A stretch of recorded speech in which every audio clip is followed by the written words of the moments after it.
वर्ष मला वाटतं एक शहर घाण होत चाललंय आपलं. मी आता येताना बघितलं, एक पॅच कॉन्क्रीटचा होता, एक काहीतरी डांबराचा होता आणि त्याच्यामध्येच कुठेतरी पेवर ब्लॉक होता. हे रस्त्याच्या मध्ये असा रस्ता कसा बनवू शकतात बनवताना?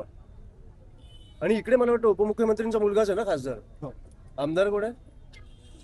यांना प्रश्न विचारले पाहिजे. रस्त्यांवरचे खड्डे ना, हे जेन अल्फा इथपर्यंत आपण मर्यादित ठेवू नका. हे आम्हाला सगळ्यांना त्रास होतो खड्ड्यांचा. खड्ड्यात लोक पडून वर्षाला मरतायत दररोज. ट्रेनमध्ये दरवाजे नाहीत म्हणून ऑन अन ऍव्हरेज 8 लोक मरतायत. आपण ह्या गोष्टींकडे बघणार आहोत का फक्त आपण उगाच आमदार फोडण्यात, खासदार फोडण्यात आपण मग्न राहणार आहोत? खूप विचित्र परिस्थिती आहे. मी आज आमची सभासद नोंदणी चालू आहे म्हणून आमचा दौरा निघाला इकडे. मी परत येणार आहे. सगळ्यांना मला या विषयांवर पण बोलायचंय. मी आज विद्यार्थ्यांना भेटून त्यांच्या अडचणी जाणून घ्यायला आलोय. पण आता येतानाच मला सगळे रस्त्याची दुर्दशा काय झाली आहे, इकडे येताना मला कळलं 2 दिवसाआड पाणी येतं लोकांच्या घरी. बरोबर आहे की नाहीये? पाणी नाही मिळत आपल्याला 2026 मध्ये. बीजेपीचे प्रदेशाध्यक्ष आमदार आहेत ते.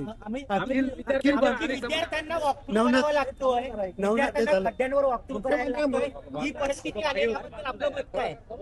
मला वाटतं आता पत्रकार आणि आम्ही विरोधी पक्ष किंवा पत्रकार सगळ्यांनी सरकारला प्रश्न विचारले पाहिजेत. हे आपण आपल्या मतांमध्ये खेळत नको राहूया. ह्याला सरकारने उत्तरं दिली पाहिजेत. कारण ह्या लोकांनी त्यांना बसवलंय, तुम्ही त्यांना बसवलंय तिकडे. त्यांची अकाउंटेबिलिटी पाहिजे, आन्सरेबल अखिल पाहिजे. भारतीय विद्यार्थी सेना, अखिल भारतीय विद्यार्थी सेनेच्या परिषदेवरती टीका करण्यापेक्षा स्वतःच्या भाषा कौशल्यावरती लक्ष द्यावे असं नवनाथ बन आपल्याला सांगतात. काय त्यांना होतं? आम्ही जी आपण आता आलात एवढं सगळ्यात कसा वाटला प्रवास आत्ताचा? एवढं तुम्ही आलात, डोंबिवलीमध्ये एंट्री केली, सुखात, एकदम सुखात. 2 तास लागले पोचायला. मस्त. अमितजी आहे का? खड्डे लागले? खड्ड्यांकरता खड्डे किती लागले? मी बोललो आता, एका रस्त्यावर कॉन्क्रीट, डांबर आणि पेवर ब्लॉक, हे एका रस्त्यावर तुम्हाला कसं दिसू शकतो मला कळत नाही. तो कॉन्ट्रॅक्टर काय करतो, त्याला अजूनही कॉन्ट्रॅक्ट का मिळत आहेत, हे आपण हे प्रश्न मला वाटतं सरकारला पण साहेब, विचारला कल्याण डोंबिवली महानगरपालिकेमध्ये सत्तेमध्ये आपला पक्ष देखील आहे. पाहिजे. सरकार कोणाची आहे? इथे केली कल्याण डोंबिवली मधले महानगरपालिकेचे किती नगरसेवक आहेत? किती नगरसेवक आहेत? पण सत्तेमध्ये आहात ना आपण. नगरसेवक आपल्या आहेत? नगरसेवकांनी देखील त्याबद्दल बोललं पाहिजे. अच्छा, मग त्यांचा आकडा आणि आमचा आकडा तुम्ही आता मोजताय. कोणाचा? जे 2014 पासून सत्तेत आहे त्याला तुम्ही विचारणार ना. आमच्या आता 4 नगरसेवकला तुम्ही आम्हाला विचारणार. हे बरोबर आहे असं त्यांना विचारा ना कधी समोर आल्यावर. विचारतो, त्यांना विचारताना मला कधी दिसत नाही तुम्ही. 100% विचारतो त्यांना. मग विचारा पहिला आणि मग मला सांगा.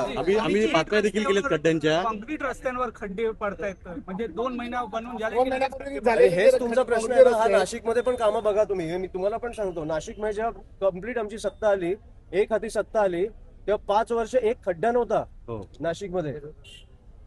तिकडे पत्रकारांना सांगितलं जायचं की खड्ड्यांचे फोटो पाठवा. ते बोलले आमच्याकडे खड्डेच नाही तर पाठवू काय? इकडे एक हाती सत्ता द्या, मग तुम्हाला दाखवतो रस्ते कसे बनतात. अमितजी तुम्ही आंदोलनामध्ये जेव्हा सत्ता नव्हती तेव्हा अमृता फडणवीस या खड्ड्यांवर बोलत होत्या, आरजे गाणकर होती, मात्र ते आता कुठेही बोलताना दिसत नाही. यावर आपलं मत आहे? माझं काही मत नाही. मला वाटतं हे प्रश्न त्यांना विचारा, त्यांचे प्रश्न आहेत.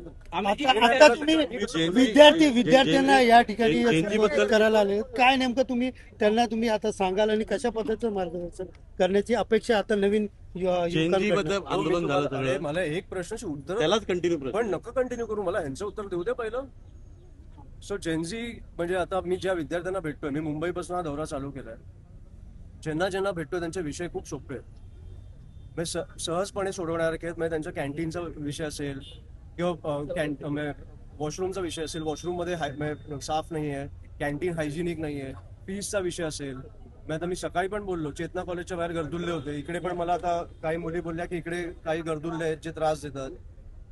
हे मला वाटतं हे आपण विषय तात्काळ लगेच सोडवले पाहिजे.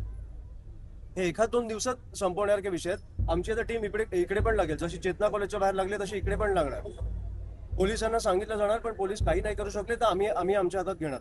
युनिट सेल आपण तयार केलं, नेमकं त्याची काय भूमिका असणार आणि कशा पद्धतीने ते आता विद्यार्थ्यांवरती लक्ष देणार आहे? हे कॉलेजचे युनिट अध्यक्ष असणार, कॉलेजचा मुलगा किंवा मुलगी त्याच्यावर युनिट अध्यक्ष असणार. कॉलेजचे विषय आमच्यापेक्षा जास्त त्यांना माहिती आहेत, ते आम्हाला येऊन सांगणार. त्यांना जे सोडवू शकतात ते तिकडे कॉलेजमध्ये सोडवणार. नाही सुटले तर आम्हाला येऊन सांगणार, आम्ही सोडवणार.